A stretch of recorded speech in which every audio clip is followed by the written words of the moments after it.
hope everything's fine. We have a lot to talk about. So originally I was planning to do my wrap up for the month today, but then I realized two things. One, it was a really slow month and I did not read as much as I thought I was. I read 2 books. Bruh. Well, no, I read 4, but one is a reread and I already made a video about it, and the other one is the Kind of Monte Cristo, which I have not finished and I probably won't finish until the end of the year. But yeah, I completed 2 books this month. But then I came to another realization, and reason number 2 for what we're gonna talk about something different today is that I have a very wild, long, to me, TBR that I have to organize that I know I'm not gonna complete on the month of May, but I at least want to organize it and see what I might be able to read in May, what will change, whatever, what to start with. I am lost, but together we're gonna find a way. So I am first gonna show you. You know what? Let me start with the smaller one. I'm gonna show you the books I read, and we're gonna talk about it. I feel like we have to talk about this one. I think I mentioned it previously, but I read the series that is the daughter of the Pirate King series by Tricia Levenseller, and I am in my pirate era and I probably won't be out of it for a while. So I went to Barnes & Noble and I just randomly picked these ones first because they have like a little corner where they have a bunch of themed books. They had like a circus theme, they had a pirate theme, both things that I will be buying. Eventually I will read all of them in that shelf, but I decided to start with the pirate theme, and yeah, I started with these ones. But now let me show you the books that I have purchased, not recently. These are all just my books that I have not read that were in my bookshelf, and I decided no more. I am not gonna just keep getting more and more and more while all of these books are waiting for me. This is my new goal for the year, that I will try to read books as I buy them because they're piling up. And then I stress myself because every time I buy a new one, because I will always keep buying new ones. Every time I buy a new one, then I'm like, oh my god, the queue keeps getting longer because now I'm excited about this new one I bought. So now the one I bought like a couple of years ago is gonna stay unread. So we're gonna fix that. Oh.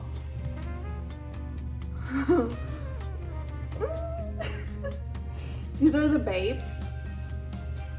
And as you may or may not be able to tell, most of these are part of series. These are the first books to series.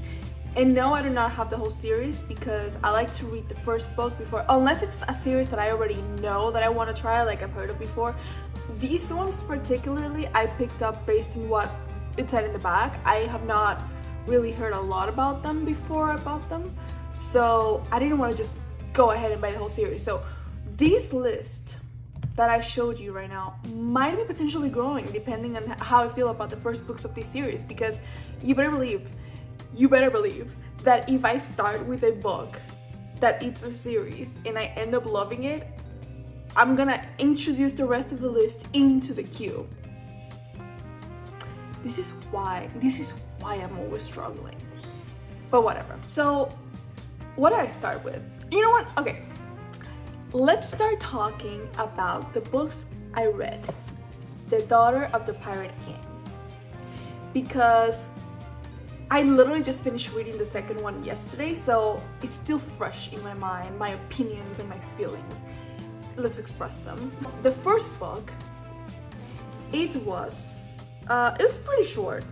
Both the books are kind of short. This one was 300 pages long, and the font and the pages, they're not like, you know, it's really quick to read. It was a quick read. Let me start by saying that I am pretty sure these books are like an in-between of middle grade and young adult, and I did not know that when I bought them, so I was slightly disappointed because I thought it was just gonna be young adult, but I don't know if it was intentional or what, but when I was reading it, in my mind, this book kept switching in between like, oh, this is young adult, and I feel like I would have read this like in 8th grade. So this is young adult, correct? Okay. Let's start with the plot. The main plot is our main character, Alosa. She's the daughter of the Pirate King, spoiler alert, and basically she lets herself be caught by these other, like the crews on this other ship, because she's in an undercover mission to retrieve a map that is supposedly in that ship. Now, let's start by mentioning the fact that her crew, this was actually one of the things I did like, is that she has like an all-female crew, and it's very much about that like friendship between girls. So we always love that. We love to see girls, you know, being friendly and being supportive and everything. That was cute. But here's the thing. She lets herself be caught by this crew of guys, and it's made very clear since the beginning that they are surprisingly young to be a pirate crew. They're all teenagers. So of course, I forgot that fact right after I read it. I was like, I'm sorry, if I want to enjoy this book, I have to forget they're teenagers, because this is not one of those stories where like being teenager is relevant to the story. And after she gets caught, of course, one of the guys, one of her captors, is this very attractive, nice guy. But he's like the classic, you know, he's rough and tough and whatever, but you can tell he's got a soft heart kind of person. So he's like, you know, pushing and pulling her around, but it's like, oh, you know, the bar is in hell, so he's treating me relatively nice compared to these other pirates that are literally kidnapping me. So that means that he's different. He's definitely different. So she's supposed to be this really strong, cool, badass pirate girl, right? But I feel like we hear about how cool she is more than we see it, because part of this mission is that she cannot let them know how good she actually is at fighting. She kind of needs to let herself be caught, let herself be a victim, even though they know she's the daughter of the Pirate King. So, I mean, I would assume she would be a great fighter, but somehow they don't assume that, and she has to play the part of like, she's a helpless princess. Most of the time, because she's also the narrator to the story, most of the time what we hear is basically her going like, I could have easily just kicked his butt and like have him hanging from the board, but I have to pretend that I am weaker than I am, so I'm gonna have to let them tie me up to this post and whatever. So yeah, we know she's amazing, but we don't have the evidence yet. Now, as the story progresses, of course, her and this guy called Raiden, they start, you know, developing this enemies kind of rivalry while at the same time flirting with each other. And I am the biggest fan of enemies to lover in this entire world, okay? Enemies to lover is the reason why I breathe, the reason why I live. So I take it very personal when I see a book that's supposed to be enemies to lover and it's not done the way I like it. Because, okay, yeah, they were enemies, but I feel like we developed feelings a little too quickly. They didn't like necessarily execute on them, like it wasn't like, oh, you know, page 3 they're already confessing their love, but page 3 they're already having feelings. And I'm like a little confused, because not only did we just meet, but you know, they're your capturers, your kidnappers. I don't understand where the feelings come from. That's kind of my complaint. I don't understand where the feelings come from at the beginning, because I understand if eventually as they keep talking and talking they start developing feelings, but it wasn't like that. It was like at the beginning when he starts being extra nice to her, and he wasn't like necessarily nice. It was more like he was treating her with respect, as you would treat a prisoner with respect. The bar's in hell. But basically he starts talking about how like she's different. She's not like other prisoners. So since the beginning, very early on, he's already making it clear that he's got feelings for her. because she's a girl? I don't know. He keeps going on and on about how like pirates shouldn't look like you, pirates shouldn't move like you, pirates should basically saying like pirates should not be hot, and I think you're hot. That's what we're getting. And same for her. We have the classic trope of look at him with his disgusting handsome face and like his very strong arms. Oh, stupid Alosa, why are you thinking about his arms? Why are you thinking about how handsome he is? He's your kidnapper. Oh, don't think about that, girl. Don't allow yourself to have these feelings. Why are you having these feelings? I mean, it's okay to find him attractive, but like to the point that you're like self-talking, like no, don't think that way. It's like, this is page 5. Let me breathe. But whatever. So after a lot of things happen, a lot of adventuring, then they start developing more of a understandable relationship where like, okay, you've been together for months in a boat and you kind of are friendly to each other. So now I understand why you would start, you know, being nicer and like, okay, maybe he's not that bad, maybe she's not that bad. Now I get it, you know. But here's the thing. I feel like there's a lot of, what's the word I'm looking for? Inconsistencies? Not inconsistencies, but like stuff that just don't make sense, okay? So like the point of her character is how she's really strong, badass, and she doesn't need no man, and she has a bad relationship with her dad that is a pirate king, and she doesn't know her mother, who, spoiler alert, is a siren. Yeah, she's half siren, she has powers, but what was I saying? Oh yeah, she's supposed to be like this really strong, I can do it all on my own girl. As the story goes on, we learn that the only way she can control her siren powers is with the man she fell in love with. Which again, I don't hate that either, but I just feel like those two things don't make sense. Like, so are you a strong independent woman, or do you need the man to keep you in control? Like, even at the end of the series, not just this one book, at the end of the whole series, the conclusion is that the only reason why she knows, or the only reason why she can control her siren powers is when he kisses her and when he's around her and when it's like he's the only reason she never learns to do it on her own. She always depends on him. Basically, the story continues, she's looking for the map, whatever, and we just keep getting a lot more of that, you know, oh, I could have easily defeated every man in this boat, but I can't. So I'm gonna have to let Raiden save me. So we get a lot of moments where like he saves her, and I love a good, you know, saving your love interest, whatever moment. But I guess what bothers me is just that the whole time we can't really enjoy that one aspect because we're being constantly reminded of how she doesn't really need it. She doesn't need him to do it. This is just part of the mission. Like, I feel like we don't commit to one of the two. Do you need him or do you not? You know? And even at the end, there's not really, it's still like that in between of like, I don't need him, but he's the only reason why I can control myself. Okay, then we get to the second book, The Daughter of the Siren Queen. And I am going to be honest, I did like this one. I feel like there is such a big difference.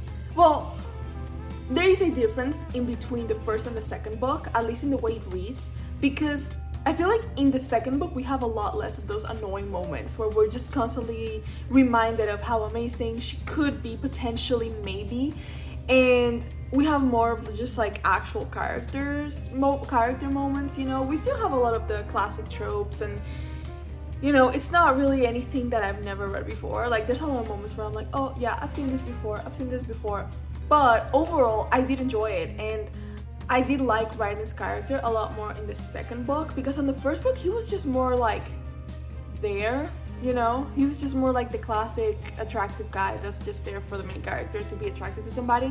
But in the second book we have a little more of his personality, we have a little more of like his involvement, and I don't know, I liked it more. I don't want to give it a lot of detail because I feel like I tend to say too much about plots, but I would say the second one was definitely more enjoyable. The second one focuses more on her mom, on her trying to find her mom and whatever, but yeah, I would say the second one was a fun read. I would rate it overall. The first book, I would give it a 2, because I really believe it was like an in-between of like middle grade and young adult, and I just was not expecting that, so I was kind of disappointed because of that. But that's more me, like I just generally did not know that. But then also the writing and everything, I didn't like that, even knowing what it was. Like, okay, let's get in the mindset that we're reading a middle grade / young adult. The writing was still like, the plot was okay. It was not something that I was excited about. But the second one, I would say it was a 3, because I am gonna admit it, there were moments where I was just like doing other things and I'm like, I want to finish the story. Like I did keep thinking about the story even after I closed the book on the second book. So that means I liked it. It's not something I would like necessarily recommend, but I think it was fun. And I will be reading more pirates, so it didn't like destroy my pirate obsession, and it didn't put me in a reading slump. So I always think when that doesn't happen, that means it wasn't that bad, but maybe my standards are also in hell. So now, the TBR.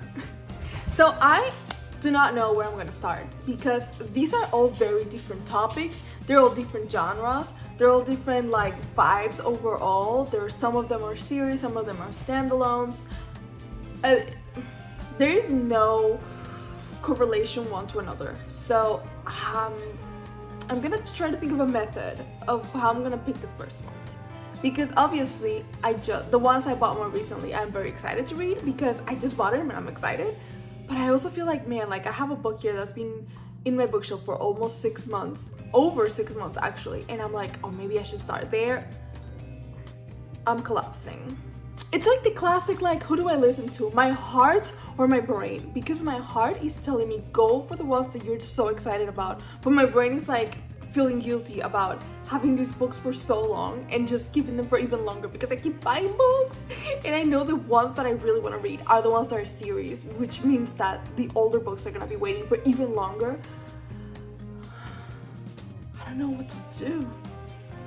Okay, how about this? I'm gonna start by mentioning which are the books and maybe a little bit of what they're about. And that way I can kind of, I'm gonna do a chart. Wait, let me open up my Notion. Okay, let's just start. I'm just gonna grab the first one in the pile. So first we have Circe.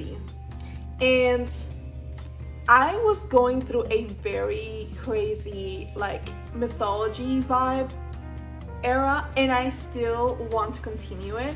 It's a little bit on pause because, like I said, I'm in my pirate era right now, but I'm still really excited about reading this one. And I feel like once I read it, because I am an unbalanced person, once I read it, I probably will go back to it, and I'm gonna be really excited about buying more of the mythology. So I'm kinda inclined to leave this one for last, so that way I can move on to my next era.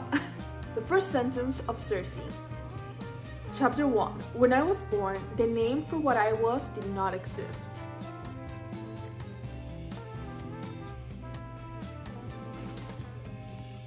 I'm already excited.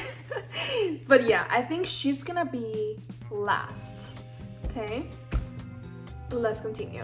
In my mind, I think I'm already deciding very easily which ones I'm going for, and I think I'm going from last to first, because the next book that I want to read, I'm thinking I want to read right before Circe, because it's a standalone and it's not really like a genre that I'm really gonna be like back to, the era, you know what I mean? It's like just a standalone. I think people, when I first got it, said it was kind of like Dark Academia vibes, but yeah, the book is Sirens and Muses by Antonia Ungress. So again, let's read the first sentence. Louisa's first assignment at Rin College of Art was paint home. Let's read one more. She left home 12 days ago, and now, as she looked out the classroom window, it startled her still to see hills and sullen, huddled townhouses, the New England sky close and cold, nothing like at home, where the sky overwhelmed the land, a drama of clouds and rain, and strange shafts of tawny lights. I am, again, excited about it.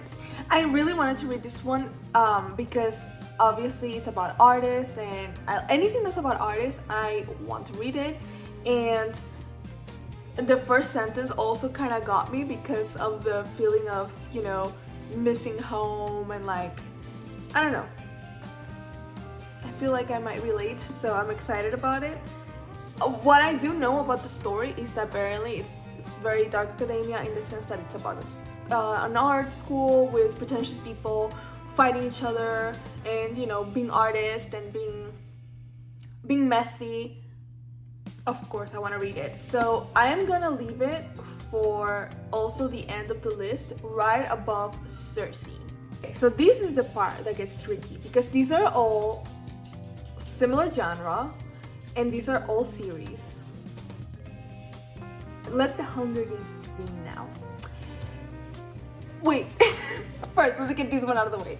Okay, so this one is A Parisian Affair and Other Stories. I actually know I want to read this one first. I'm actually gonna start this one today. That's why I'm not really mentioning it too much because I already know I want to read this one today. So yeah, I already talked about this one before, so I'm not gonna talk about it too much now. I will talk about it after I read it though. But yeah, I'm gonna read this one today. So I wanted to put it on the list because it is in my TBR, but she already knows her place. Okay, now for real, back to the Hunger Games. We have Daughter of the Moon Goddess. Look at how beautiful she is.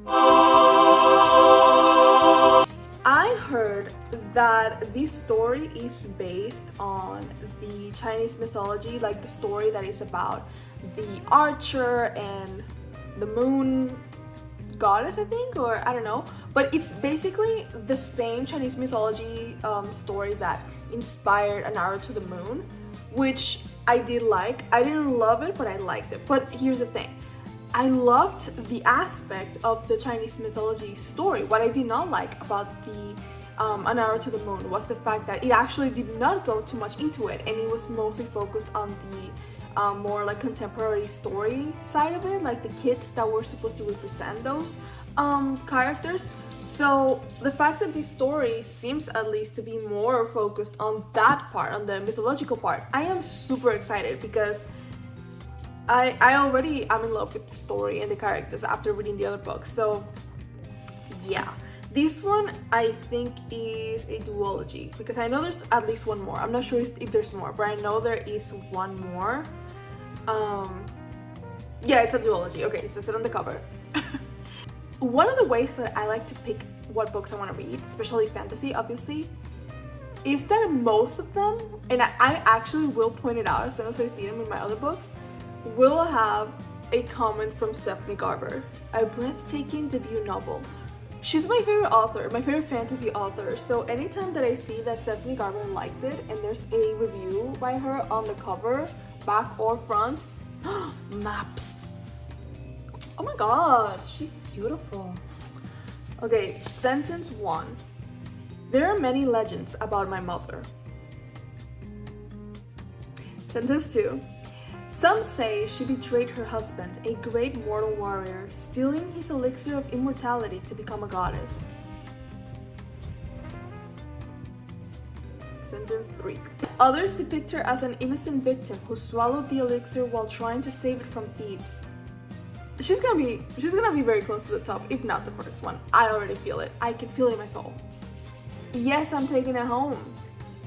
I don't necessarily want to start with this one, but I do want it to be one of the first because I do not want to wait a long time to read it because I'm still excited about this mythology story. Next we have Half a Soul by Olivia Atwater.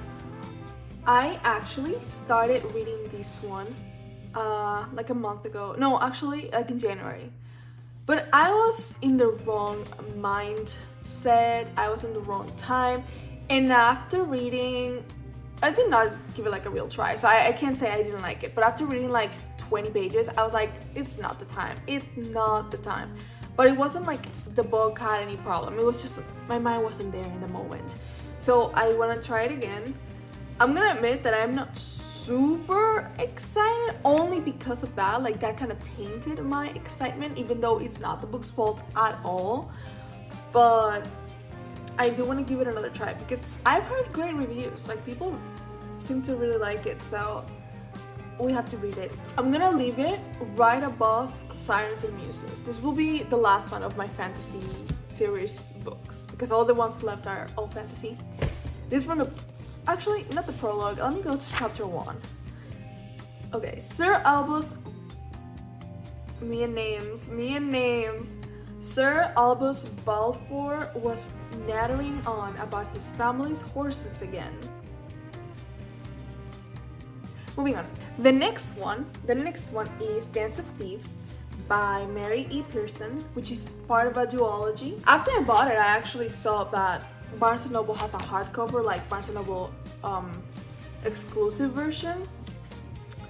So depending on how much I like it, I might have to. But look, she has a map in the front, right? And a different one on the back. She's fancy like that. Okay, let's read the first sentence of Dance of Thieves. The ghosts are still here. Sentence 2. The words lingered in the air, each one a shimmering spirit, cold whispers of caution, but I wasn't afraid. This one is another one that I am partially excited about. I am excited because of the reviews I've heard of people loving it. Again, Miss Stephanie Garber, a brilliant fantasy with a boldly beating heart. Mary E. Pearson is a fearless storyteller. I'm still trying to catch my breath from this book. She liked it, guys. So I think I'm gonna put her right on top of Half a Soul. That's what we're gonna do. It's actually my most recent purchase. I bought this one actually just like 2 days ago. It has the receipt in it and everything. It is Castles in Their Bones by Laura Sebastian. Look at that cover first of all. Woo! The second book is Stardust in Their Veins. So let me start by saying this one did not have a review by Stephanie Garber, but oh my god, I feel like I'm actually more of a fangirl than I thought. But one of the reviews is for fans of Stephanie Garber's Once Upon a Broken Heart. They're talking about me. They're literally talking to me. So of course, I grabbed it. And I'm gonna read the first sentence. I did not notice that it had a map too. I thought I looked through it, but like, man. Oh, it has a family tree. It is said that the stars shine brighter on the princess's birthday, but the princesses themselves think that is a balderdash. Second sentence. The stars look the same as they always do, and this year, on the night before the three of them leave their home and one another for the first time in their lives, everything, the stars included, seems far darker. Okay, she's gonna also go to the top. The last book that we have is The Queen's Assassin by Melissa de la Cruz, which I did also talk about in my video on Wednesday, but it's also part of a series, a duology actually. The next book is The Queen's Secret, and this story, as the name might imply, is about these assassins that work for this queen and this rivalry and this enemies to lover relationship. Of course I bought it. Let's go straight to the first sentence and probably the second one, but first, the map. Listen, I'm a map girl, okay? If there's a map, I'm gonna love it. I'm gonna love it. Long ago, when all the kingdoms of Aventine were united as one under the great goddess Dea and the mighty Delafire dynasty ruled over the land, there lived a terrible man named Frost. I'm excited. So, this is the order for this TBR. I'm going to be reading first Castle in Their Bones. Then we're going to go with The Queen's Assassin. And mind you, like I said before, if I do like the books, we're including the series in between. So if I do like Castles in Their Bones, we're talking about the Castles in Their Bones series. Then The Queen's Assassins, and probably the sequel, Daughter of the Moon Goddess, you know the drill. Dance of Thieves, Have a Soul, Sirens and Muses, and Circe. And if everything goes well, if my heart beats every time I read one of these words, and if I fall in love with the stories, we're actually gonna be reading a lot, because 1, 2, 3, 4, 5 of these books are series. Some of them 3-book series, some of them duologies. Do the math, I won't. So we're gonna be reading for a while. And then concluding with Circe and entering our next era. But yeah, like I said, first I have to finish reading this one because I already told myself I would, and I have to.